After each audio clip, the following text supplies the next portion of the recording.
Brahmas. We are happy to collaborate with one most reputable consultancy series of workshops. Okay, is the first one, and I'm sure it's going to be an interesting session. It's going to be learning for us. We have a few takeaways, sure. Joy, It is my pleasure to voice is breaking up. introduce the speakers, the panelists for this session. I have with us Mr. Rawat, Creative Director, FITCH. Kurnal's work brings in contemporary design for. He has over 20 years of industry experience. Began his career co-founding Grandma India, funding design agency. From startups to corporates, large corporates, Kurnal has across sectors, be it aviation, banking, healthcare, lifestyle, sports, hospitality, government initiatives, and much more. So it is my pleasure. Welcome, Kurnal. Hi. Also Hi, has so Joy, Dominic I think there's Twyford, an issue with your business voice. director. I'm sorry, but yeah, I guess there is some technical issue, but I mentioned there is the option and get that line. So have with us Dominic Twyford, business director, which Dom's role, which involves understanding commercial and challenge designs, ensuring solutions. His clients include the big names in India, the Timbra, Capital, Nestle, P&G, OneCord, and Dell, to name a few. Dom has lived and worked in Singapore, Malaysia, Hong Kong, and now based in India, and therefore brings in global perspective. Welcome, Dom. And special thanks to Mr. Mark Dister, Managing Director of FITCH, for getting all lined up and for starting. So thank you.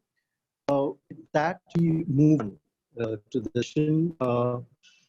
Before I would like to mention that today's meeting, this session that we're having is on meet mode, which means that all of you have access to audio and video. But I request of you to please put yourselves on mute so that the speakers don't disturb. And whenever you want to, obviously, there will be this could be interactive. So there will be questions, you raise your hand, or could kind of put questions in the queue. But essentially, keep yourselves on mute. Whenever you want to speak, unmute yourself. So with that, I hand over to FITCH. Take it forward. Thanks. Thank you very much, Sir Joy. There was a bit of audio breakup there, Sir Joy, so if you don't mind, I'll just recap a couple of points there. I know everyone's on mute, but it would be really good if someone could just signal that they can hear me clearly, or just drop a message in the chat box. Very clear, very good. Okay, I'm assuming everyone can hear me. Like all of these things, we're reliant on the internet, so fingers crossed audio will stay good quality and visuals as well. I hope you enjoy the session. We're delighted to be here. Just to repeat a couple of points that Sir Joy mentioned, I'm Dominic Twyford. I'm the business director here at FITCH in India. I'm joined by Kurnal Rawat, who is our creative director. The two of us will be taking you through today's session. Joining us also is Mark DaCosta, our managing director here in India, and also Manu Nair, who's our development director. So I think we're probably going to take about an hour of your time, and there will be time at the end for questions. So please write some notes. We'd be delighted to hear some thoughts and answer some questions at the end. Hope you enjoy this session. So let's go for it. Kurnal, if you could click through for me. Absolutely. Hello, everyone. So just a quick repeat, today's session is about the importance of what we call extraordinary design and the power of experience. And today we'll be going through some examples. We'll be giving some advice on how you can achieve both of these things, and also outlining the importance of this, in terms of commercial terms here in India. So hopefully there'll be plenty of things today that you could take away with you. We'll do a quick introduction to FITCH at the start, just a very brief one. Then we'll talk about what we define as extraordinary and what we mean by experience, both words that feel very big and very generic. So we want to create some context for you around what we mean. We'll then look at some transformational brands that FITCH have worked on and show you how we've achieved the extraordinary. So these will be a bit more sort of case study format, I guess, in some ways. And then we'll have a brief session at the back about how you can do it. We'll give you some tangible points to take away, and obviously we'll have the Q&A at the very end. Thanks, Kurnal. So very briefly about FITCH. We're the world's leading brand and experience consultancy. We have 15 studios globally. We've been in India now for 12 years. Our headquarters is in Mumbai. We have a secondary office in Delhi. Globally, there's about 400 plus people. Rodney Fitch, who was a design pioneer, set up the business back in 1972. And we've established over the last 40 plus years a leading position in terms of combining brand and experience to make brands that bit better. We move forward. We're very strategically based. I'm not going to dwell too much on this, but in terms of what we do on the left-hand side, everything is born from strategy. We believe that design is a strategic tool. So we're very strategically focused. In terms of how that design is represented, we work in 3 areas: environments or spaces or stores for an easy understanding, graphics or 2D branding, and then obviously digital, which is clearly a big part of brand building. We'll just play a quick intro. Sorry, no, we won't. In terms of how we do it, we're very much people focused in terms of understanding the consumer. The consumer in India is changing all the time. You'll be able to recognize it as consumers yourself. Your life is very different today to maybe how it was just 12 months ago. And we can all expect life to change even more. So we're very much driven by consumer insight. And through that, we look across what we call seamless brands, and that's controlling physical, human, and digital aspects of the brand. Very briefly, why it's crucial that we do that is because we believe that the customer mindset state is changing. People are in different partial areas of attention. Sometimes we're dreaming, sometimes we're exploring, sometimes we're locating products, and sometimes we're looking to achieve with brands. So there's a big flux in terms of how people operate and behave. As a strategic design agency, we have our finger on the pulse of the customer. We'll just show you a quick intro video into FITCH.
So a few examples there of our work. And I'll hand over to Kurnal at this point. Thanks, Dom. Can everyone hear me? Yes, Kurnal. So taking the conversation forward, really how at FITCH we really define extraordinary, or how does for us in terms of what really makes a work for our clients, for ourselves. So we have some kind of guiding principles, you can say, or guiding principles which we really help us drive our work. So these 4 are being remarkable. Really, the first point is with so much of things happening around, you need to create interest and stand out and create buzz where people really share the brand because they really are proud of it or you find it very interesting. But at the same time, being very commercially relevant for the client, really driving the business objective for the client is one of the key aspects of how a design can really serve its purpose.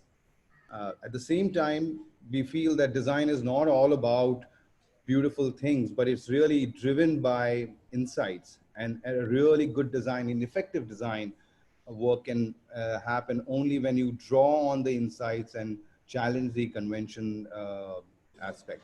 And of course, being original is one thing which where you are in the business of setting new trends and new things for future driven purpose, and you have to be original and new. So just to really elaborate on this point, we called out people feel in the history of design, contemporary design have really made a huge difference in terms of how it has impacted us in general as humankind.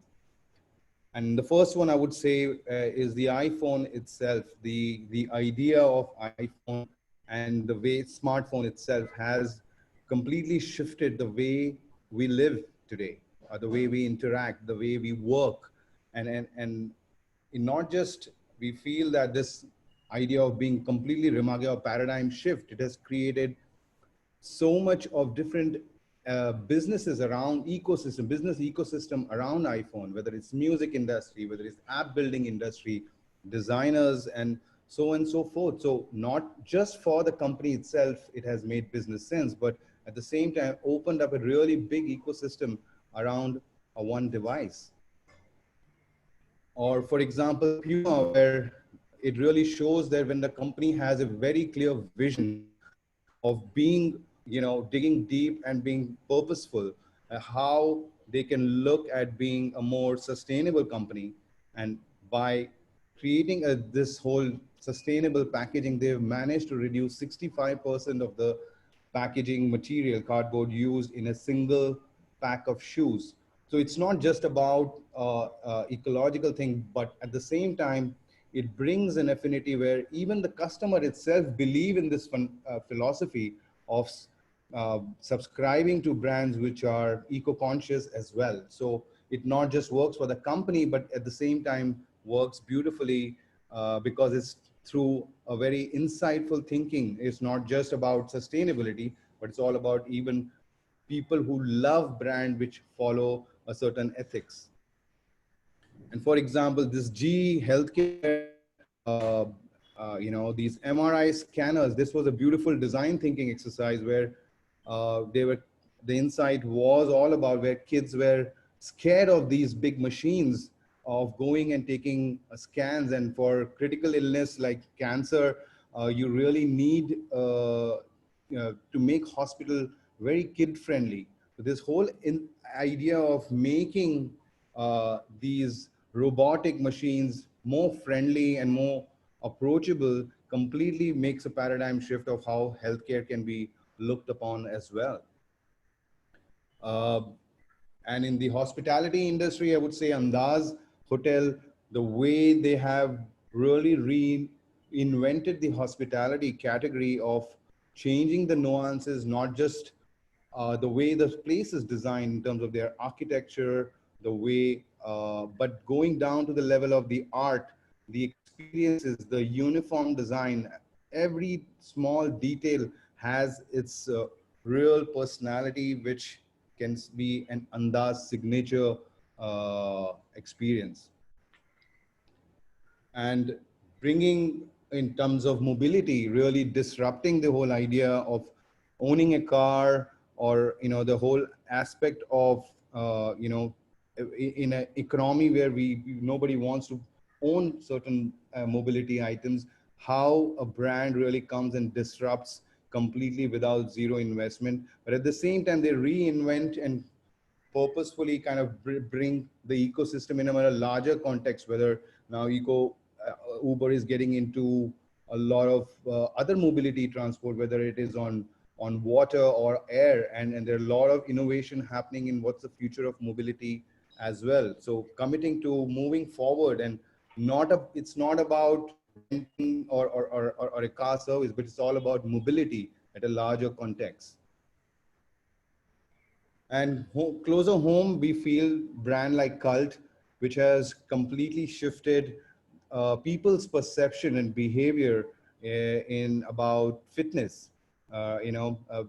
Till few years back, people thought fitness is all about is it only for people who want to really build muscles, or is it for only athletes or certain kind? But actually fitness, everybody needs fitness. So democratizing fitness and making a complete new, innovating in the format itself, where it's not about the equipment, but is all about making people feel comfortable with their bodies and really doing something about it. And I think so the whole paradigm made a cultural significant change, the way people have behaved and changing their behaviors towards fitness in India. And when talk about India and taking to the globe, so nothing like Royal Enfield, where a brand with such legacy. So on one side we have startups, but at the same time, legacy brands, how they keep with the pulse of their for their generation and reinvent themselves. So not completely changing their vision, but it's about reinforcing their vision time and again and being relevant. And we see it in not just in their identity, their product design, the expansive product design, the retail experience, and the footprint, global footprint. Now Royal Enfield is a badge to own, not just in India, but in deep in Iceland as well. And to that, now I would really ask Dom to hone in a little bit more deeper on how these brands really bring this aspect of, it's not about branding, but it's all about experience, and he would dig deeper in that. Yeah, so I guess the question is, first of all, what do we define experience as? And secondarily, why is it? Yeah, if you could flick to the next slide, please, Kurnal. I mean, the broad customer truth, if you like, out there nowadays is customers are no longer only buying products. And we'll look at 4 examples here just to illustrate that point and bring it home. So Lush Cosmetics, it's a global ethical cosmetics brand. Yes, it sells beautiful soaps, but in terms of their price premium and their differentiation in the market, people aren't just buying the soap, they're buying a philosophy, they're buying the theater of the store. That is as powerful as the actual product itself. If we look at the next example, Amazon Go, everyone's read all about this. Again, you're not just buying products from Amazon, you're buying convenience. It's this whole point that you just walk in and walk straight out. There's no queuing. Yes, you can buy a yogurt from here, but that's not the differentiator. The differentiator and the value comes from that convenient aspect. Third one, Asian Paints, a big client of FITCH here in India. We're designing stores for them that actually don't sell paint. What we're doing is we're selling inspiration, we're selling information, and we're providing people with confidence to go to their local paint dealership and buy the paint there. And rather than just buy white or magnolia, people are buying multiple cans, and we're seeing a result where sales are increasing. And the final one, probably one of my favorite brands globally without a shadow of doubt. Yes, it's Lego and it's toys, but you're not buying the toy in the store, you're buying the right to play. And that could be from a kid to a father that's in the store with the child. It's much more than a plastic brick. It's actually about inspiration, play, and fun. And if we take it the next slide, we'll just use the coffee category as an example here, or a all-telling direction, if you like, on the power of experience. If we look at pricing on the bottom axis and competitive positioning on the left, you know, people started selling coffee as a commodity. It was sold at market price and it was undifferentiated. There was no difference from the coffee bean I sold versus the coffee bean that Kurnal sold. Then smarter brands like Illy started to create their own goods, and obviously that price premium went higher, and they were able to differentiate themselves more. Then super smart brands like Starbucks came in and started selling products and starting touching on experience. And again, the price premium goes even higher, and that point of differentiation exists even more. And then even further on the scale now, FITCH have created Starbucks Reserve, which is all about staging an experience for coffee lovers. It's like Willy Wonka's chocolate factory for sort of caffeine addicts. And it's tremendously driven by a price premium, and it's hugely differentiated in the market. So if we shift to the next slide, the end result with someone like Starbucks Reserve is that the average spend on coffee is multiplied by 4. And that's based on the experience around coffee. The image in the background shows you the store in Shanghai. And it's just an incredibly fun space where people will spend more time. And if you spend more time in a place, you automatically spend more money. So if we move on to the next slide, we've got some examples here of transformational brands that have achieved the extraordinary. And the first one I show you is a brand called Link & Co. It is a Fitch project. We'll play a short video first of all, and then we'll pick out some key aspects of that project. Okay, Kurnal.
Okay, so I think the video is playing a little bit, jumping around, but we'll pull out some of the key points here. In terms of why transformation was necessary for this brand, if we look globally, car sales peaked in 2017. Since then, sales are gradually in decline. There's also a new phenomenon out there now where people are seeing less value in owning things. You know, people aren't as interested in owning things anymore. If anything, they want the option of sharing them. And, you know, you could think of Netflix as an example there, or Airbnb or Uber. You know, that share economy is very much prevalent. And a direct quote that actually came from the management team of Link & Co was that they felt that by 2045, car ownership would be as rare as owning a horse, because people are shifting to this sense of short-term rental and share. So if we click through, I'll take you through the case study in a little bit more detail. So, you know, Link & Co is an automotive brand in the same way that BMW is, that Ferrari is, that Mahindra are, and various things like that. You know, its business is cars, but you wouldn't think of it from the name. It's a Swedish and Chinese conglomerate that brings together the technology of Geely in China and Sweden's Volvo brand. And they had a very crystal clear purpose at the start of the project. They weren't going to be another car manufacturer. They wanted to change mobility forever. So immediately they've set the tone for everything to do in the future. And if you click through, and their point of differentiation was it was going to be all about experience. If we look at the automotive sector, it's design driven. You get beautiful cars, you get nice logos, you get nice dealerships, but no one's approached this from an experience perspective. What they felt was that generally speaking, the automotive industry is very homogenous. Yes, logos might slightly change, car shapes might slightly change, but the model, the business, auto dealerships are all very similar. By approaching it from an experience perspective, they could start affecting everything, not only from the visual identity and the logo, to the car design, to the store design, but actually things like user experience, film content, marketing communications. They went into the micro detail of what this experience should actually look like for a Link & Co customer. If you click through. And the end result is very much a brand. This is one of their adverts. As you'll notice, there's no car here. It's all people focused. All their decision making comes from the consumer and understanding that Gen Z customer and what drives them. Consequently, we named it. So Link & Co does not sound like an automotive brand. And that's the point. We're zigging across the zag, if you like. We're trying to make big disruptive changes here. In addition to that, the identity to Link & Co is very different to an automotive brand. It feels more like maybe a fashion brand or something like that. So we're consciously acting very differently. And if we click through, digital is a big part of this. Link & Co decided not to have the classic dealership network. So if we consider physical, human, and digital aspects for brand experience, their big push, their big play was on digital. If you were able to buy a car, rent a car, or join the scheme as a member, all online. So you would quickly be able to book a car for tomorrow, maybe book it for 24 hours and then return it. You could join a membership for 12 months, which would give you access to various car models as and when you needed it. And if you wanted to buy, you could also buy, but it was very digitally driven, completely disruptive by nature. And in terms of that experience, we took it all the way into the car. So we designed all the user experience systems internally. The cars, there's no base model. Every car is full spec. So it's loaded with relevant apps that you could use. It makes interacting with the brand very easily through digital touchscreen interfaces. And everything's there. It's fully loaded with all those additions that makes driving more pleasurable. And the end result in terms of their marketing communications, again, you know, this is just a snapshot of some of the work. There's no car. It's all about the person, which is, again, disrupting that entire category and being led by that Gen Z need. And where they do have retail, they're experience stores or pop-up stores. So they rotate. It's a cool brand for cool people. So it pops up in cool places where they can actually engage with like-minded people. And it's not about the car again, it's about mobility. So there's cool bikes in there, there's skateboards, there's a bigger conversation about movement. There's cues with fashion. They sell great fashion aspects as well because the brand has that cool quotient which allows it to do so. And also it's heavily linked with music as well. So fashion, music, and mobility are the things that drive that in-store experience. And if we look at those in-store experiences, you know, we've got those digital touch points where you can pick up a model of one of their cars, you drop it onto a screen and you get the full spec that comes up on a tablet in front of you. So it's very easy to engage with product features. It's quite enjoyable in terms of how you interact and engage for information. But then on the right-hand side, we don't forget those human aspects. There's an element of play in the stores, whether it be swings or other comfortable cheap seats. It's a place where people want to hang out. There's a cafe in there. So the draw isn't the vehicle. The draw is what the brand stands for, its purpose, and the experience that it enables you when you engage with that brand. And the final proof point, if you like, I love this in many ways, they sell merchandise and it's really cool merch. And I think the whole point of this is if the brand earns the right to sort of start selling cool merchandise, little models that you might put on your desk at work, it means that across all touch points, you've established something quite unique. If this brand has the right to sell sort of these very interesting curiosities and things like that, it's not going to drive the business significantly, but it drives the brand. It's a proof point that across all those touch points, you can create an experience all the way down to a piece of merchandise that you might buy. So in terms of the effectiveness or how we created extraordinary, Link & Co was the fastest selling car in history as of 2018. It was the fastest growing automotive brand in the world in that year. 2018, it saw sales of 120,414 vehicles in China. And that's not even taking into account the membership scheme and the rental side of this. And they're now launching it in Europe's coolest cities. So they're taking pop-ups to places like Paris, Amsterdam, London, where Gen Zs, millennials will be interested in this brand. And through word of mouth, they'll grow the brand in that way. Interestingly enough, I just saw this morning that July sales in China for this year were their strongest month ever. So yes, they're bouncing back from what's happened in COVID and China is coming back. which is all a positive, but they're already selling vehicles at the same rate that they were selling before the COVID crisis. Great. And talking about Gen Z, and and we'll segue into our next case, which we have about KitKat. So this is a very interesting and I would say a path-breaking project which we have FITCH has embarked on. I think just to give you a little background on this particular aspect, like KitKat has been a very famous global, it's a global brand. I mean, to a level at 650 KitKats are consumed every second globally. I mean, it's an enormous brand, but at the same time, being at the heart, Nestle being a very innovative company and always trying to achieve, always not standing still. The intent of really striving and reinventing or infusing more energy and more purpose for the brand has always been at the back of it.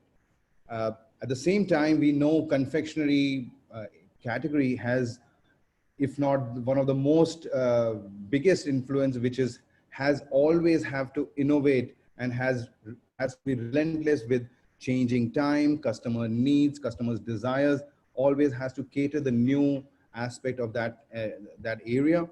And overall, we think KitKat has a great opportunity, which I mentioned, that Nestle see the potential of connecting with Gen Z and identifying that opportunity of taking a break and how do we elevate that. So I would like to show a quick video and deeper on the project.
Kurnal, you're on mute.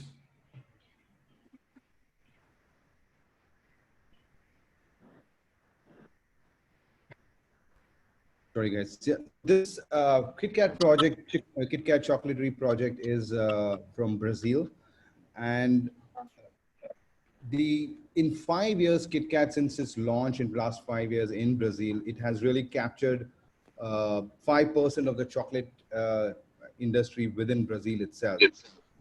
And like I mentioned before, by aligning to the core vision of the brand and really elevating the product experience specifically to the local Gen Z market, this particular retail experience was thought through in its totality in terms of physical, human, digital touch point in a very seamless to bring the whole new KitKat chocolatery experience. And how have we done this? It is all about really tapping into the new trends about customization, about shareability, premiumization, personalization, gamification. These are the aspects which really Gen Z click with it, and it's very. And how do we take these particular trends as at the same time experiences and make it really, really unique and a signature for KitKat itself? So whether it is the KitKat mix, the vending machine, the gamification, when you see the retail experience, it's like the epitome of Charlie and the Chocolate Factory kind of a whole experience. And it's not just about buying chocolate anymore. It's about really embracing that brand itself in its totality. So from drawing its main, from the main spirit of having a break, Fitch really looked at re-energizing these, the KitKat Chocolatery project, or the idea of KitKat Chocolatery, and bring really interesting experiences, which is full of shareability, moments which are Instagram worthy, where people are not just buying product, but really immersing themselves into the world of KitKat, and even printing their faces or designs on the KitKat bar itself. And to bring this to life, where you're mentioning about physical, human, digital aspect of it, augmented reality and the immersive VR experience were one of the key signature element which we wanted to unpack a specific offer from KitKat, which was a pick and mix. The whole idea about mixing their own and creating your own KitKat was one of the offer in South America, and we really wanted to expand that through this whole idea of augmented reality and gamifying that. At the same time, vending machines, which are gamifying, where people interact with it, have fun with it, and also get rewarded by winning some free KitKat while having fun with the vending machine, or really lose themselves in a VR experience in a KitKat world, which is truly on the KitKat brand ethos, but let them immerse into this virtual world of KitKat chocolatery, and at the same time find nuggets and find opportunities to win KitKat as well. And not just being within the store, but how can the story be taken forward with the people? So taking the whole idea of customization, having fun, the AR filters make the brand much more social, much more shareable as well. And these are some of the images which really show you how they bring to life all the various touch points in terms of our pick and mix, the vending machine, the customization of the KitKat bar itself, and of course, in terms of the overall touch point of gamification. It's a really rich experience. I mean, the dwell time has really increased while coming to the store. And this is an interesting module which has been very successful in Brazil. And the intent is to really take that forward to the world as well.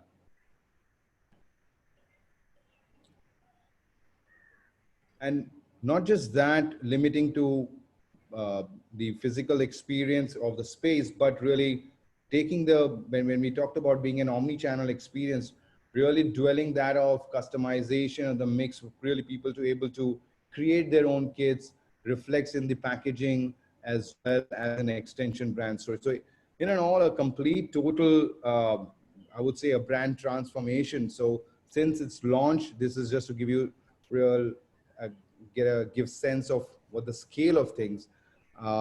Since its launch in October 2019, we have welcomed so many shoppers, and I'm sure this data is also not the latest data. It's still going on.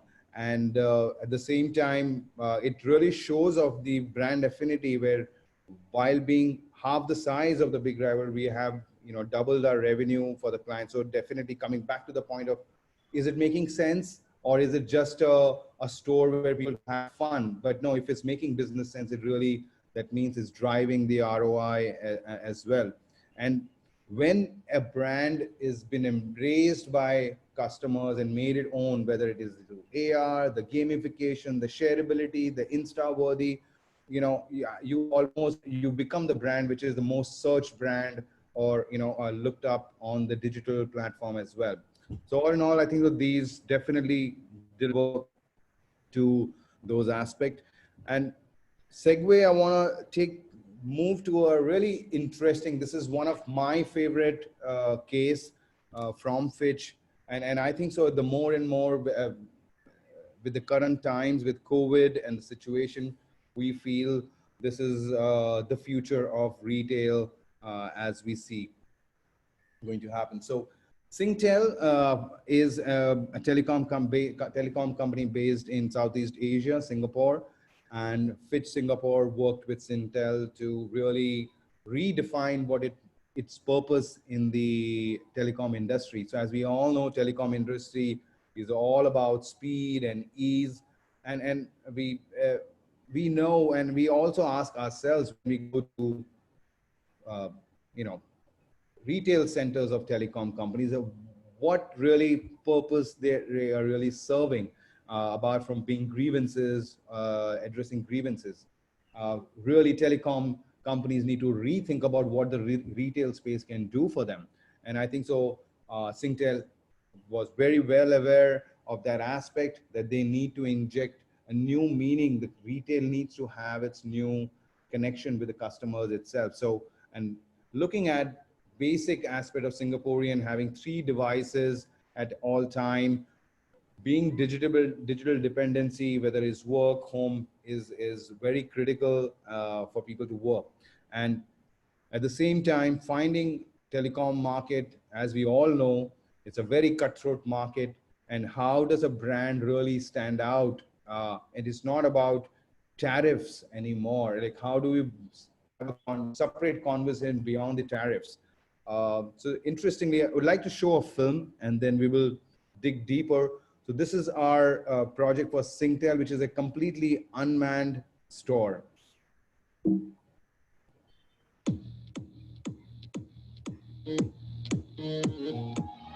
Welcome to Unboxed by Singtel, the world's first truly unmanned pop-up store that fulfills our vision of providing the most intelligent and friendly self-service solutions. From the moment you enter, you can discover and compare the latest phones and gadgets easily. Our video-assisted self-serve kiosk offers a wide range of services, including sign-up or recontract for mobile plans. It uses advanced facial recognition to create a seamless experience with a live video chat agent to assist you on your purchase of a new phone. What's more, enjoy personalized recommendations based on your profile and preferences. Once you've purchased your new phone, you can collect it instantly from the unique in-store pop station just a few steps away. You can also approach our friendly live bot for assistance in-store. Try a new phygital experience that lets you touch and feel the latest accessories before purchasing them. The Sentinel security system by NCS provides 24/7 remote surveillance and automated security control. Our store is truly unmanned and effective in identifying theft, vandalism, and any suspicious activity. Get ready to unbox a fully automated, friendly, and secure pop-up store experience. Coming to a location near you. Unboxed by Singtel.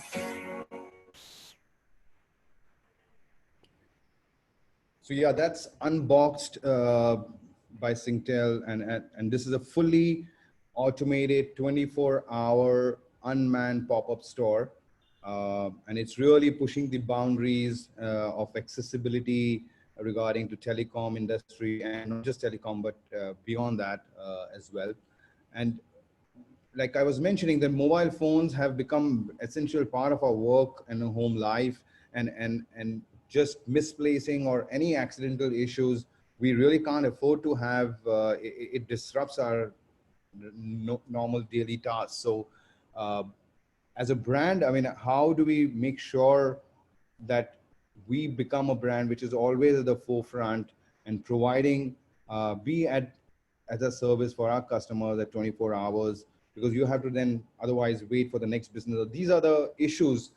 You can't wait for devices for people to wait for 24 hours to really get replenished or find new or get it repaired. So that's need of the hour at this point of time. And apart from not just being 24 hours, I think so now being the whole relevance of contactless, the whole idea of self-reliance, unmanned, is the need of the hour. This project was designed a year before the COVID situation happened. However, I think so it's, as we tested, the more we share this work, we realize that it is only the meaningful, the representation or the purpose for this particular unboxed idea is only growing. In terms of the overall concept of bringing the unboxed experience, which is really about being fast and fuss-free and convenience being at the heart of it, like you saw on the video, there were a lot of areas we as FITCH, we had to look through in its totality in terms of his whole customer journey. What are the pain points? What we really need to address? So yes, security is important, but at the same time, how do we give the aspect of personalization and the attention? So whether it's about video chat assist 24 hours, or a robot which will give you all the information.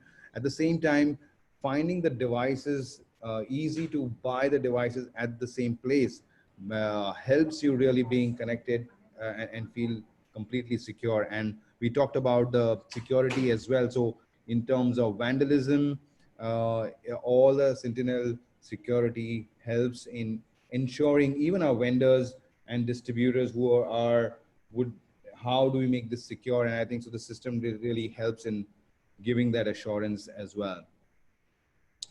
And more and more, we see this idea of mobility really taking forward. So this idea of Unbox can move from places to places, whether it is on corporate parks or college campuses or even housing community spaces as well. We think this mobility concept can really is a game changer, and not just for Singtel in terms of the mobile company, but the whole idea of Unbox, we see it really going forward. So hence, we think this project has really given us identified as a global benchmark for pop-up unmanned shopping, and has in terms of the retail benchmark for COVID world, post-COVID world. And of course, with Singtel really helping them cement that as a brand, they are not just about connectivity, but it's an innovative brand which is making a difference in people's life. And with that, I think so I would like Dom to really talk about how this experiences, how these brands identify and really hone in on their personalized experience. Is there a regular formula, or is there something very personal, different from each brand?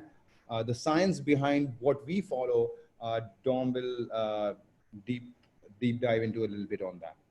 Yeah, we're 50 minutes in. I think we're good on time, so that's great. We're on perfect time. We just wanted to give you some tangible messages, if you like, to take away with you, because these things don't just happen. They need consideration. We're dealing with the word extraordinary and experiences. They're very big words, are often misconstrued, and they can sometimes be hard to action. So we want to make this stage a little bit more tangible and give you some good information to go away with. So in terms of, point one, first of all, whatever brand you are, we've highlighted 3 B2C brands, Link & Co, KitKat, and Singtel. Obviously, they're very much consumer focused, but this applies to B2B, charity brands, third sector brands, whatever they might be. The parallel can be drawn across all industries. And I think that's the interesting thing about Singtel, actually. While it was done for a mobile provider, that idea of pop-up retail is transferable across any type of industry, any type of sector, and especially in the sort of post-COVID world. But anyway, first point is to establish your purpose. If we kind of think back to Link & Co, they were laser-like in terms of thinking about what they wanted to do as a business, and that was changing mobility forever. So that sat right at the heart of the organization and became the filter for any future decision making. So based on changing mobility forever, they articulated this. They brought it to life through what we call a narrative or a brand story, an essence or a unique vision, values or enduring principles, also behaviors in terms of how this brand would actually behave and work, how it would move into action. I think it's very important for any brand to understand exactly why it exists and what its strategic vision is. That's point one. Point two, once that's done, we can build out from that point, and you can start looking at defining what your brand is in many ways. And by that, we talk about sort of creating more depth and texture and bringing it to life in ways like thinking about how it looks, how it speaks, how it thinks, and how it behaves, very much like a person in many ways. So again, if we think back to Link & Co, in terms of the look, it was consciously different to the category. That was that guiding light that was the filter for all decision making. In terms of how it spoke directly to Generation Z. So it wasn't focused on horsepower of engines and spark plugs and four-wheel drive and various things like that. It was all very much about what Gen Z wanted to hear, and that was about easy access to mobility. In terms of how Link & Co thought, it thought in a very radical way. All of its thinking process as a brand was about radical change. And in terms of behavior and how it actioned that, it was all about being different. They wanted to push against convention. So again, once you've got that brand purpose at your heart, you've got serious fundamentals that you can start articulating a brand from. And then the next stage is building on those two platforms in many ways. And whether it's physical, human, or digital, that purpose and how that brand works, from how it looks, speaks, thinks, and behaves, needs to infuse every single touch point, whether it be physical, so talking about a brand identity or packaging, or a retail store or marketing communications, and there's many, many more, or whether it's digital, social media campaigns, e-com, website templates, or apps. Again, that brand needs to be filtered through that perfectly. And even to that human dimension, whether we're talking about shopper marketing, whether we're talking about human service rituals, think about if you buy pizza from Domino's, how the staff will greet you. They manage that as part of the brand process. The brand needs to come through in all those human touch points into events and also key messaging and tone of voice. So ultimately what we need to do is make sure that experience meets consumer need. That's the broad takeaway that we would sort of leave you with. And we have a process in terms of how we do that. Now I'll go a little bit into this. And the reason this is important is that the word experience is used by everyone. Every client we've ever met, probably in the last 4 years, say they want a brand experience, but they can't articulate what it actually means. So we've created a bit of a framework, and it's based on two tensions that exist in adult life. So no matter who we are, there's generally this interesting tension in our life. And it's that sense of, I need comfort as a human being, and I want reassurance, and I want to feel like I'm in control. But I also want to feel like I need or I can progress. So we need the idea of improvement and success. So we want that comfortable factor, but we also want to be pushed. So we're actually moving into safer spaces and we're progressing as a human being. So that's tension number one.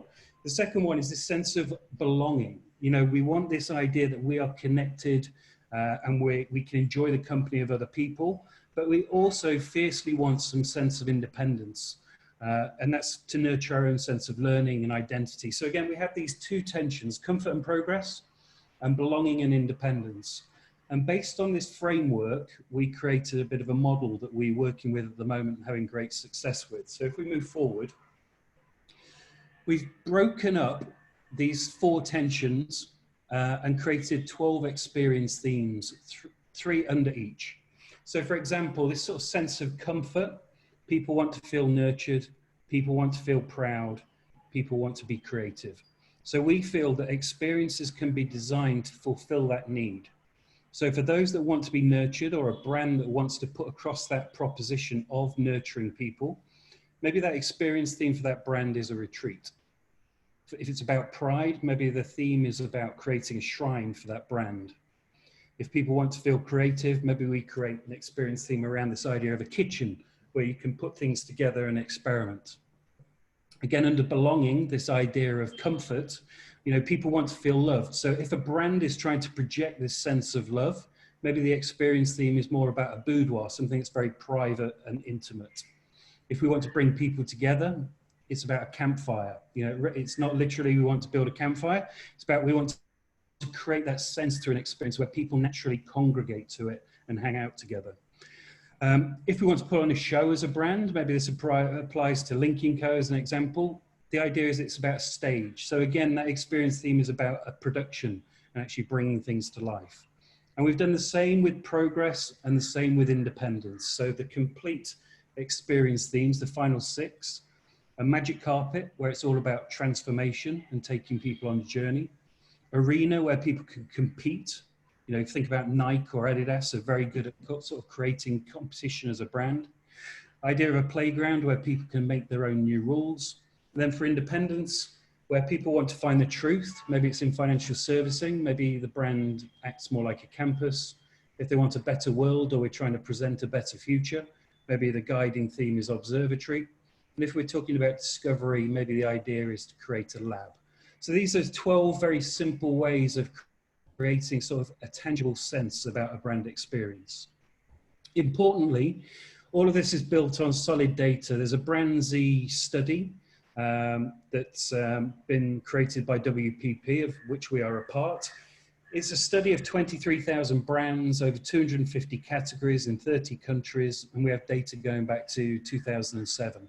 So these 12 experience themes are all based on data. So it's all very informed and robust in terms of how we go about this. And if we shift forward, if we just take 2 of those experience themes, so arena, for example, you know, if we were talking to example for Adidas, and they wanted an experience that set people against each other where they could compete for their best sort of time or endurance or the fastest race or something like that, we'd use the experience theme of an arena. It's where people can beat their own goals. That's kind of the lofty proposition for it. And we would want people to see, for want of a better word, a battlefield, a sense of competition within that experience. We'd want people to think that they can win or they must win. We want them to feel righteous about themselves within that experience. And in terms of what we want them to do, we want them to fight. You know, we want this to be an incredibly active and face-to-face experience. There's a counter to that, a magic carpet, where we're talking more about transformation. But it's an experience where we want to make dreams come true, for example.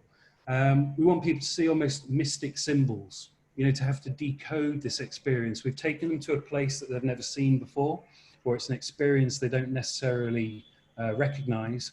So we want to celebrate that difference. We want people to think that something lies beyond this experience. What will it enable me to do?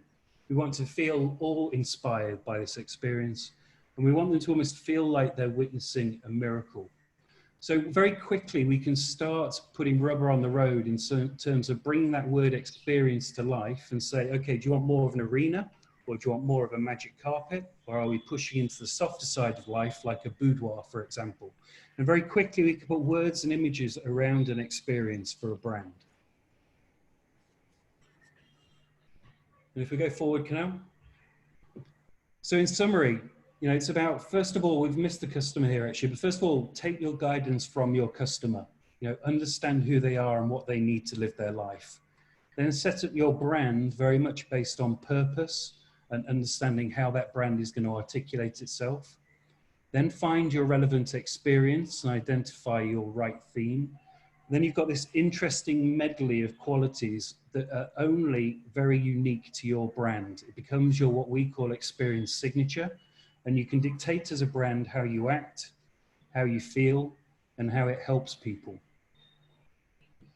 And if we just reference back to those 3 examples at the start, these are the actual signature experiences that we use for Link & Co. So if you remember, this is, you know, a disruptive approach to automotive retail. So the 3 experience themes that we worked with, first of all, was playground, making new rules and letting people have fun. This wasn't like your normal car dealership or a car experience. This was completely new. It was completely new rules. We started with a blank sheet of paper. The second one was showcasing the new. So we built it around a lab. This idea that it was a new model of car, that there were new features, that there were new ways to buy or hire the car. We built this lab into the experience.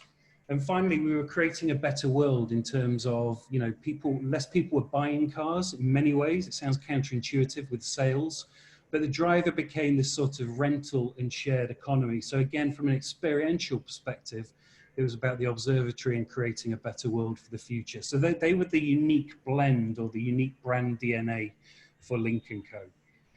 For Kit Kat Chocolatory, it's very much around stage. You know, if you look back on what Kurnal presented, whether it was physical, human, or digital, it was much more than buying a chocolate bar. It was about putting on a show. So creating a stage as one of the principles around the experience was logical. There was all this idea of putting things together. So you were personalizing your own chocolates. You were selecting different types of flavor profiles and various things like that. So we brought in the principle of the kitchen and letting people be creative about their chocolate bar. And we also wanted this place to be for fans. You know, there was a lot of social media coverage on this. So that idea of it being a campfire and creating a place where fans or people would congregate and come together was a big part of it. So by creating these three experience themes and that overall signature, it gave our designers and it gave the clients a very rich starting point in terms of articulating what the Kit Kat Chocolatory should be like. And then that final piece for Singtel, again, blended three experiences together, transforming expectations. No one was expecting this from a mobile phone brand. So magic carpet and transformation was a big part of this. This idea of making things happen, putting you in control, you know, creating a sense of justified righteousness almost, that you can engage with your brand at any time of day, created a sort of sense of competition, if you like, between the customer and the brand. So that idea of arena became integral to this. And finally, we had great pride with this idea. It was a 24-hour open store and 7 days a week, all year round. So we wanted it to become a brand shrine as well. So it created a sense of pride, not only for the customer, that they're a Singtel customer, but actually for the brand itself. So that's just a very quick way in terms of how we take this very intangible word experience and start to give it shade and dark and lightness to actually start bringing it to life very quickly for a client, for its brand. And to forward in terms of sort of summarizing what for today's session is really circling back to the main thing about really identifying at the core, what is your brand purpose? And I think that this is a really interesting question, because it's not about a question asked 20 years back and needs to be kept inside. But I think so asking the question of what is my purpose now? What is my purpose next 6 months, or with the current situation, what is my purpose of our brand now? Is a really will give you different answers. And I think so at the core, if we know what our brand stands for, we will be able to react or respond, I would say, won't react, respond to the situation which are at the core true to our brand ethos.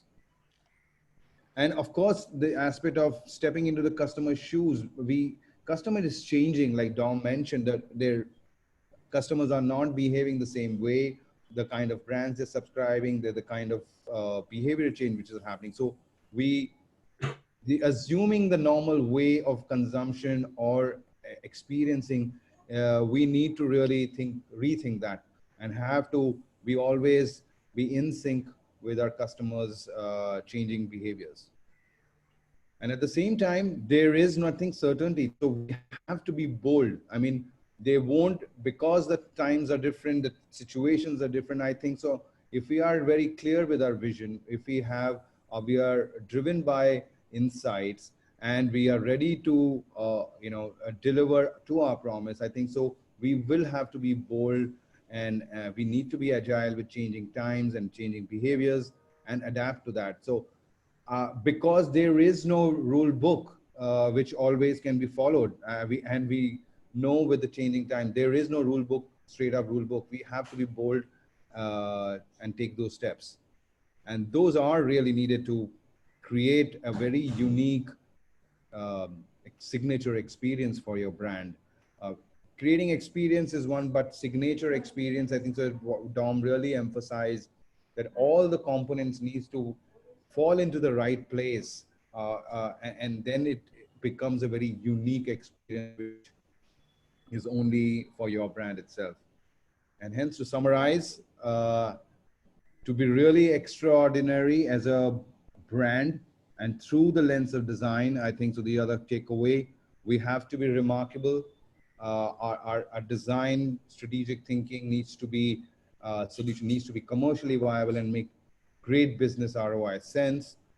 And without strategy, without insight, I think the design is not tapped completely. So its true potential of design is tapped when it really is through strategy and insight, and we challenge the convention as well, which will definitely give us a very original, being original work, not just in the concept, but in terms of how the whole experience really comes together.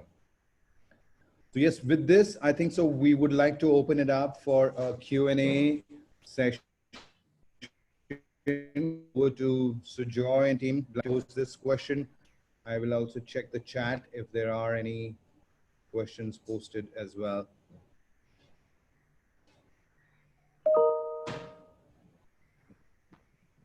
Yeah, so I think just open it to questions, right? So the floor is all yours, our delegates. Whatever you want to ask, you can unmute yourself and ask, or you could also put in the chat box, whichever suits you.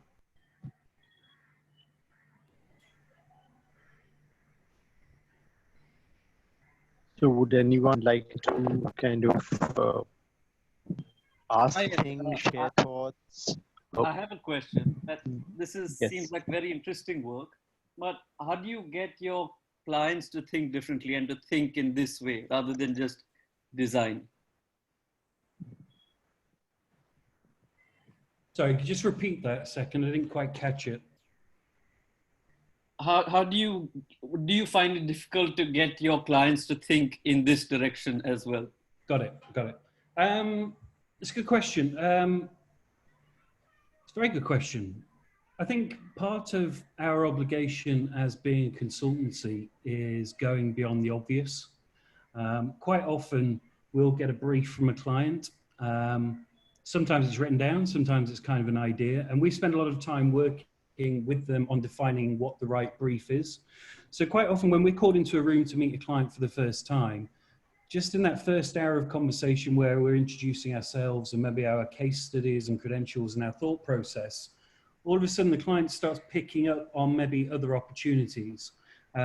It's very seldom that the brief that we get is the final brief we work on, because there's inevitably this sort of form of dialogue where we challenge maybe their assumptions, and we'll look into what competitors are doing. And what we want to do for clients is we don't want to just create a shop. We don't want to just create an automotive dealership. What we want to do is create an experience, because that's tangible. We can prove that it will make them money, and it creates differentiation for them. So they're the kind of conversations that our clients want to have with us. So there's a bit of hand holding. And also I think we're blessed with brave clients that come to Fitch, and that's the reason that they do come to us. Does that answer your question? Thank you. Thank you. Hi, good evening. Hi. Brilliant stuff I saw. It was really inspiring. Though you mentioned in between that it's applied to B2B scenario also. Because I work in a company which is essentially B2B, we supervise marketing for a logistics firm. Yeah. Now, couple of challenges in B2B scenario, which I would want to put some more light on. In here, a consumer or a customer is not buying for himself; he's buying something for his company. Yeah. That's one. B, there are multiple stakeholders involved in the decision making. So, what preferences of a consumer do you keep in mind? And C, in most of the B2B brands, if the brand is not matured enough, the sales team is never ready or to shoulder the responsibility. I mean, the ROI is a very scary word for most of the sales guy which we work with. So they immediately kind of take side of in any of these kind of initiatives where you trying to challenge the status quo, or there is something aggressive that you plan. So can you just put some more light on these aspects? Yeah, I can. We are convinced that the same principles work B2C and B2B, but obviously there's a difference. Now we're working with a big B2B organization at the moment, for example. We can't go too much into it, but broadly speaking, you're right. It's not the consumer, it's not the public they're engaging with that brand. In this case, it's very senior managers at their clients' offices, so CEOs, CTOs, MDs, various things like that. They're still a customer. It's just that what they're buying is different. So, at Fitch, we have the nuance and understanding to make it, kind of a general statement that it's still a consumer, it's still a customer, but obviously their need is very different and it's more nuanced. So the same sort of process of thinking applies, but we just need to put a different hat on, if you like, when we work through that process. So I think B2B, in many ways, I see as ripe for branding in many ways, because I just don't think enough organizations consider themselves to be a brand. And I think that creates opportunity for the more, the smarter, the more advanced or empowered type of business to actually build a brand that positions them really well in that B2B industry, but actually depositions their competition as well. So I would say they're the same, but slightly different. Okay. Thank you. No worries. Hi, I had a question, if you can hear me. Yep. Yes. I think there are some Right. questions in the chat box. So I think Jeet Devnath is asking how to choose or get an idea of branding. On that one, Kurnal? Sorry, How could you to repeat the choose- question again? How to choose, get an idea? How to choose or get idea for branding? I think Mr. Jeet Devnath wants to ask that. How to choose or get idea for branding? Correct. Like we were talking about. First of all, insights are the critical part. I believe no design can work without an insight. I think having really understanding the category, really understanding the customer, what is the customer surrounded by, right? And the mindset of the customer, which your product lies in. Look at that. Also, we look beyond category, but in the similar behavior. For example, if it's all about renting a furniture, I will look at renting in general or other areas which might help us in thinking how other industries are dealing with the similar aspect. Really honing in on those insights, having great stakeholder interviews, whether it is the company. Of course, for us, when we are the design company, for us, there is a client side where we need to bring their vision to life, but also we need to help them create a design which is not subjective and catering towards their personal choices, but a design which is catering for their customers at large, which is for their customers eventually. So we both try to understand the client as well as the customer. With that insight, only then we start working on the right approach towards branding.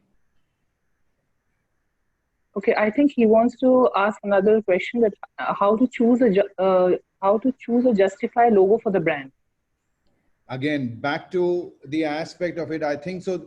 Yes, I can understand there is a subjective aspect of to, oh, I don't like purple or I don't like a certain font style. But I think so when you are grounded by, when we talked about a purpose, so each and every element I feel is an arsenal towards signaling. Each and every element is a signal. The font, the color, uppercase, lowercase, pictogram, how they come together. These are all semiotic nuances we signal out. And I think so, as a designer, you need to justify not just by saying how good it looks, but how it really drives the core purpose of the company itself in the most simplistic manner. There's one more question from Mr. Debalok Roy, and he wants to ask, does the element of being bold will be applicable always, considering some brands would love to stay in convention and create the experience according to their market? I'll get that, Kurnal. I think, first of all, let's be clear what we mean by bold. By bold, we don't mean reckless. If we are suggesting to a client to be bold, and, we do believe there's a place for that, it's based on insight, it's based on research. You know, we don't just walk into a room just saying, hey guys, you've got to be bold today. We believe there's a place for boldness for brands, you know, but obviously we substantiate that throughout the process. And another thing how we operate at Fitch is we often talk to clients about, are they looking to evolve or are they looking to create a revolution? So evolution versus revolution. So immediately we can start testing where their comfort level is. And quite often we can come back with suggestions early in a project where this is what you would look like in an evolutionary state. This is you in a revolutionary state. And then they can start comparing where they naturally feel most comfortable. I mean, to add to that, I would say,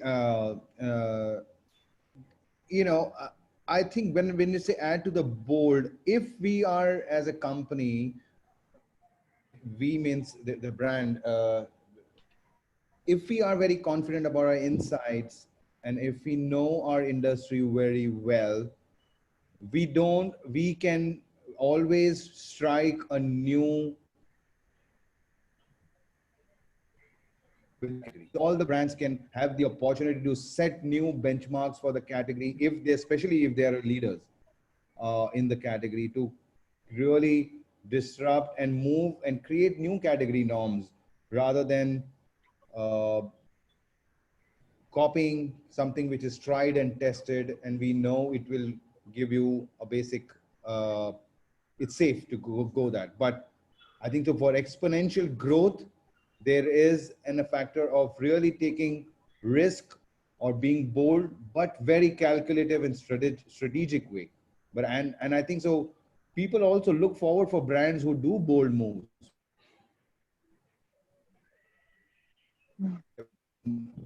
From or So whether it is. Yeah, go ahead. Yeah, Kurnal, please go ahead. Please go ahead. No, I mean, like we mentioned about Royal Enfield as well. They, while having legacy, while maintaining, being within the same business of motorcycle, how they have been bold and reconnecting to the right target audience and expanding their reach. Sorry, go ahead. Okay. So there's another question from Ricky Chakraborty. Hello. Yani ma'am. Yes. Can you just mute yourself and just reading out another question, then you can join in. Okay. Okay. So there is one more question from Ricky Chakraborty, and it's trade dependence. Brands should act in post-COVID world to engage with consumer when all bricks or mortar stores shut down badly. If it's focusing on digital, how to look for conversion specific roadmap? If the question there is, actually, I'm not completely sure I followed that question. Kurnal, do you get that? It's how trade dependence, like distributor-based trade dependence brands should act in post-COVID world to engage with consumer when all bricks and mortar stores shut down badly. Okay. If it's focusing on digital, yeah. I guess that applies to multiple industries at the moment. You know, physical brand experiences, for want of a better word, or stores or dealerships have been closed. I mean, looking in from the outside and going through this process with our clients, we found a lot of FMCG clients, retail clients from multiple categories. Obviously, they're having to shift into that digital kind of space and much quicker. And we're also seeing that in India, people's behaviors when it comes to digital are changing incredibly quickly. If you look at Swiggy now, you know, people are ordering food online in numbers that was never there prior to COVID. So people's behaviors are changing very quickly. The successful brands will be the ones that can pivot, yes, that word, from that kind of physical reliance to a digital reliance, but also do it incredibly quickly. And I think we've seen that some have done that very successfully, especially in the FMCG space, you know, in terms of redefining brands, redefining how people can access those brands, and even re-looking at the formulation of that brand to make it more appealing, considering the the situation we're in. So I don't think there's any secret. You know, I think he's identified it correctly. You know, there is that shift going on from physical to digital.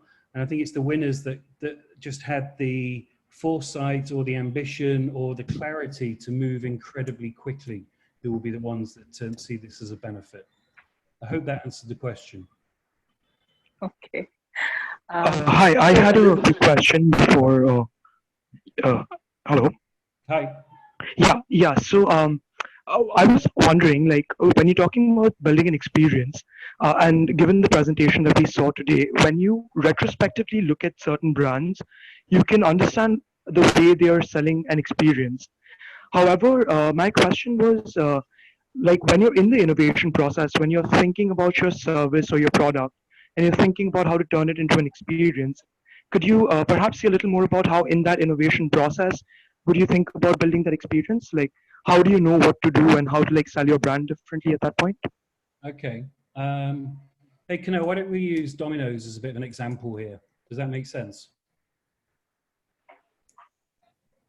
I can say that as a yes. Yeah, so we've done a lot of work with Domino's Pizza recently.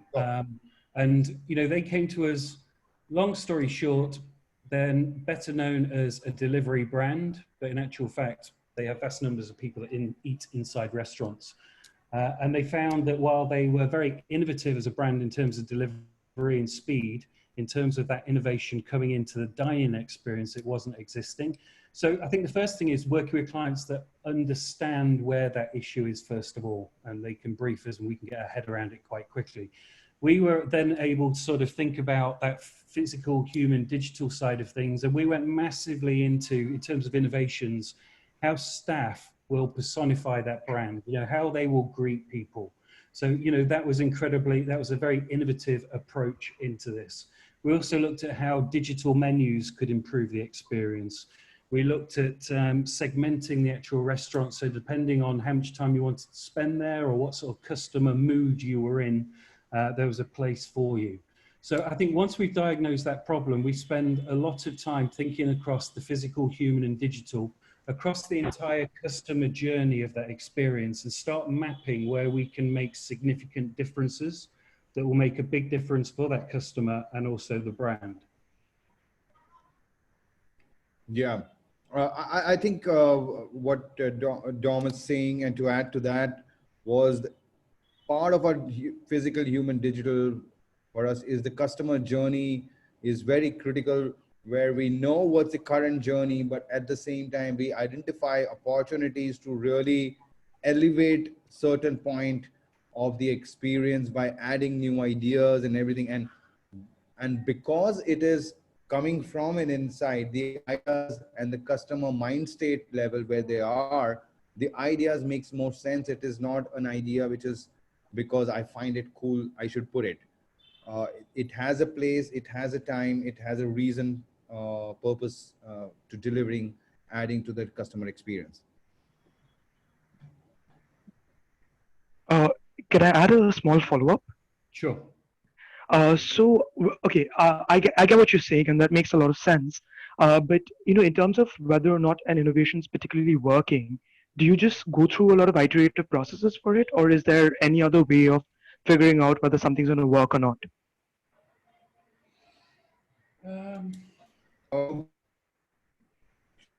I think at this current time and age, I think everybody is in beta stage. And I think it is a matter of speed. Time has gone away where we sit on an idea for 2 years and it's gone. The need is changed, or someone else has already done it, moved on. People have moved on to another experience. So I think with current times, being this mindset that as a brand, we will never have everything fixed. Yes, you work on a framework, we have the nuts and bolts, we have all the elements, but we really need to be able to be agile enough to adapt and really respond quickly and test it out. If things are not working, do have that startup mentality and start try it out, working, not working, try another one. But of course, not try on our personal choices, but driven through data and through driven insight and prioritizing that. All right, thank you so much. That makes a lot of sense. So I think Shamvi Singh wants to ask a question. Shamvi, please can you unmute yourself? Yeah, hi. Actually, I had a question similar to the one that has already been asked.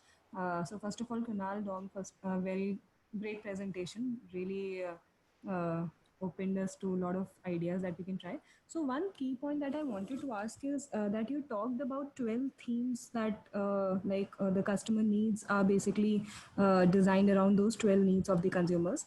But considering that after Corona Hello, time, hello. your voice is not audible, Samir Singh. Okay, okay. You. Hello. Sorry to interrupt you. Yeah, no worries. Is it a little bit more clear now? Hello? Yes, I can hear Yeah, you. better. Yes, yes, we can hear you.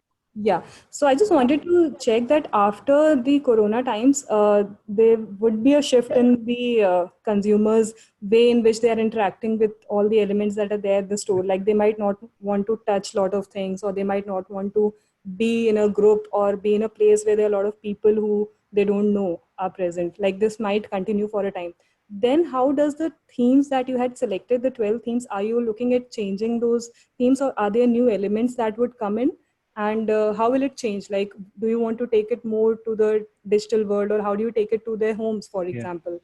So how does that scenario change now? That's a great question, actually. Kurnal, can you just pull up that slide with the 12? Yeah. Because just to answer your question, there is a shift. We're not changing these themes. These themes,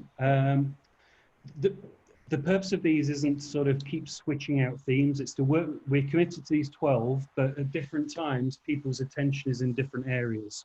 Yeah. So we've done a quick study looking at some FMCG brands in India. And by looking at all the data and various things like that, we were able to identify that in terms of FMCG, which might be, you know, pasta, noodles, coffee, or something like that, people wanted to experience that idea of being transformed in the bottom left, this idea of being presented with something new, something tasty. They also wanted this idea of discovering the new, this kind of lab idea. What we're seeing now is that there's a shift from these quite exciting outward looking things about take me to a new place. It's actually give me comfort. So we're seeing things like boudoir, we're seeing things like campfire, we're seeing things like stage, which is very much about giving people a sense of belonging and security.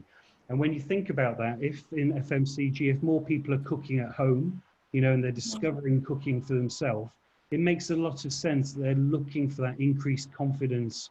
They're looking for that one-to-one attention, rather than this idea of, wow, cook this and you'll be taken to Italy or Mexico and it's a great taste and things like that.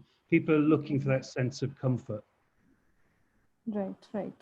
I mean, and so these experiences are very core to our purpose, like Dom mentioned. Like the first is the brand purpose, right? And I think it is not about changing the purpose as the market scenario is changing, right? But it is about looking at a market scenario, looking at a brand purpose, and then honing on what. So yes, the experience theme, which you, like Dom said, which you would accentuate or would dial up or dial down, can change with due time. But you could have three, let's say as a brand, we are a magic carpet, we are a campfire, we are also an observatory. But in current situation, certain situation, we might be more of a campfire because we need to kind of galvanize the people, make them feel more secure, feel more community. But in certain cases on a situation, we might want to be more transformative and more as well. So I think it is more about repurposing or rethinking how this experience theme can mean differently at different times. It's not about the themes will change because the times are changing. Got it. Yeah, makes sense. Thanks, Kunal. I have a question. As brands are looking at diversifications, may that be due to the current situations or what the consumer demands are, what is the transformation required for a brand to move from B2B to B2C? It's quite interesting. We're actually doing that exercise with a client at the moment. So we can't go into detail, but it's a B2B client that sees its future more in the B2C area. So the first thing we did was review their current brand, not just what it looked like, but in terms of their vision, you know, that purpose at its heart. And we didn't rewrite everything, but we looked at it with a new filter. We looked at it from a different customer's perspective, and we identified where we needed to evolve and which bits we could still work with. So it was very much starting on the inside and working our way out through the brand into how it started to look, how it spoke, how it behaved, and then to all those touch points. So I don't think it's a case of you automatically have to throw everything out the window if you're making that shift from B2B to B2C. But I think you've just got to filter through everything with that fresh perspective. Identify what strengths you can take with you. Identify the bits that aren't doing you any favors and which bits you need to add to it. I mean, I think to add to that point, Dom, and I think that someone else also asked, we are a B2B brand, but some of the B2C can't be applied. But I think it, and you rightly pointed, that for B2C, of course, your customers are direct customers, but in B2B, it's the procurement department, or the CEOs or CTOs or CIOs are the people who are your target audience, right? And I think that shift, that to answer now the question the last guest had asked was, how from a B2B to B2C a brand does that transformation. I think if we have a strong brand belief, what we need to look at it, earlier in the B2B, we looked at customers as B2B customers, and like CEOs, CIOs, and all that. And if we replace that with our direct customers, if it's a B2, becoming a B2C brand, we need to identify, is it B2C, is it a homemakers, or is it the millennial, is it Gen Z? And then with our brand purpose, bring in the TG, and then think about what would be the brand. The only thing which is changing is the customer, but we shouldn't change our, at the core of the heart of what the brand belief is all about. All right, thank you. Okay, I think Mr. Rahul Anand wants to ask a question. So Rahul, you can please unmute yourself.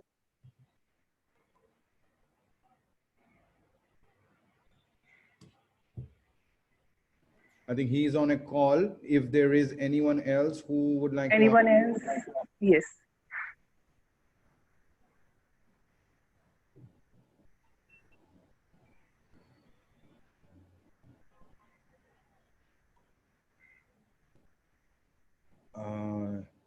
Rahul, you can unmute yourself if you want to ask a question. Still see his hand raised. Yes, ma'am. I'm audible. Yes, please go ahead. Ma'am, if persons are going to market, then 1 minute. If persons are going to market, hello? Yeah. Hello, I'm audible, Kurnal. Yes, yes, please go ahead. Ma'am, if the persons are going to market and he is not touching that product, then how can he buy that product in the market? And the persons, Tom is saying that we can buy from anywhere from the market. Then we will that how will it is possible if this continues for 2-3 years more? Then how it is possible, Kurnal sir? So I mean, I will take that, and maybe Dominic. And we are working with certain clients at the retail level as well, in terms of contactless experiences as much as possible in terms of the shopping experience. At the same time, at the packaging level, we are innovating in terms of, are there inks which can have a disinfection ingredient itself, so the pack itself have protective layer itself and gives the more secure sense of security. Ideas of how many hands it has really touched before really reaching you, minimizing those particular and being open. So there are several areas. Some kind of services can become really contactless. Some type of products are will demand contact, but the only thing a brand can do is take extra precaution and take steps to give as much security and a feel of safety, because at the end of the day, customers who need product, what they need to feel is secure and safe, and its brand's purpose is to really deliver to that promise of being safe and secure at the same time. Now that's become the base level. So this happens, the persons are not knowing that is online shoppings. Then how can he buy? How can you buy online? Or are you asking what's the future of stores and physical Yes, retail? yes, Okay, yes. fine. Yeah, I get it. I mean, there's two things happening at the moment. Obviously, COVID, that's kind of one nightmare. The second nightmare is the financial impact it's going to have, and that's going to hurt retail. That's coming. That's going to be very real, and it's going to be the context for what all brands have to work within. I think people have fallen... Hello, Hi. Thompson. Yeah. If the persons are working out, be outside the India, then how can he buy? If the products are outside of India? No, if the person is out of India, see, Rahul, I think with this current situation, I think so there are so many different disruption happening. There are so many different activities happening, and there is a hotbed for startups to really come up with amazing ideas. There are people who are able to, like, I know people who are buying groceries for their old grandmom sitting in Canada and ordering it here in India, right? It's happening. It's all happening. It's all getting automated. Payments are getting channelized. People are very adaptive. We have to understand humans as a human nature. We are very adaptive and we will find. And the only thing brands need to really tap into is this changing as how we as a brand can be a forefront of innovation to make the customer feel more secure, more safer, and being more seamless. But the persons are not taking consolidation. Lot of consolidation we will see. Platform consolidation, service consolidation, brand consolidation will also happen. Even like where Dom was saying, even retail formats will go into quite a lot of transformation. But the persons are not taking that money, no. They are only taking online payments. The persons, if it having only currency, then how can he buy? If they have not having any online payment, if they don't use. Sorry, I missed that. I mean, he's saying about the people that, like tier 4, tier where there is economy is not digital economy. I think, Rahul, you should look at the fact. I mean, I was seeing yesterday's news. The UPI transaction in the last 4 months has gone 300% higher than what was in February this year, right? I mean, but I know now. The persons are not knowing now. I mean, I think everybody has now been forced to use UPI payments, and now it's going to not even smartphone. Now you can do payment through feature phones. People are transferring money on feature phones from one person to the other. So, I mean, we have great cases in WPP. We have seen where people are, there's a massive economy of micro loan and lending happening on feature phones itself. So there are a lot of platforms. I think main part is about integration and bringing those things together.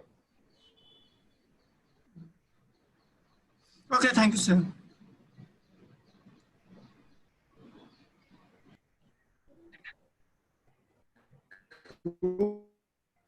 I think with this, should we close our session? Erin, do you have any last thoughts? Yes. No, I think we don't have any more questions. Everyone is satisfied with the questions and all. So Shujoy is there? Yes. Hi, Irene. Okay. Hi, I just wanted just want to like to Yes, thank. Mark, please go ahead. Just want to like to thank the Indian Chamber of Commerce for giving us this great opportunity to kind of interact with all of y'all. I think so. It's been a great session. I think so with Dom, Kurnal, and all of us, and the various participants. And as we mentioned in the beginning, this will be a series of activities which we will be having. So maybe we look forward to have we have our email IDs there. So if any of y'all have any further questions, please feel free to reach out to us or kind of follow us on the various handles which are outlined there. And I think so. We'll come back pretty much. We'll on the next session, which we will get back to you, and and we could partner with your help. So thank you all for this great opportunity, and I hope all of you found it very useful. Thank you, Mark. On behalf of ICC, I would like to thank Dominic and Kurnal. A pleasure. Session. And it was something which I think all the participants have really got to know a lot of things about brand designing and brand experience, and it was a fascinating session. Thank you so much, all of you, and we would like to do something more regarding this again, maybe sometime in future for sure. Sounds great. And yes, and thank you to all the participants for joining in, and if you have any further questions, can just connect with me or Shujoy, and we can definitely pass on the questions to Kurnal, Mark, or Dominic. Thank you so much. Thank you, everyone. Thank you all. Thank you. Thank you all. Thank you. Thank you. Have a good evening. Bye bye. Have a good evening. Bye bye. Take care.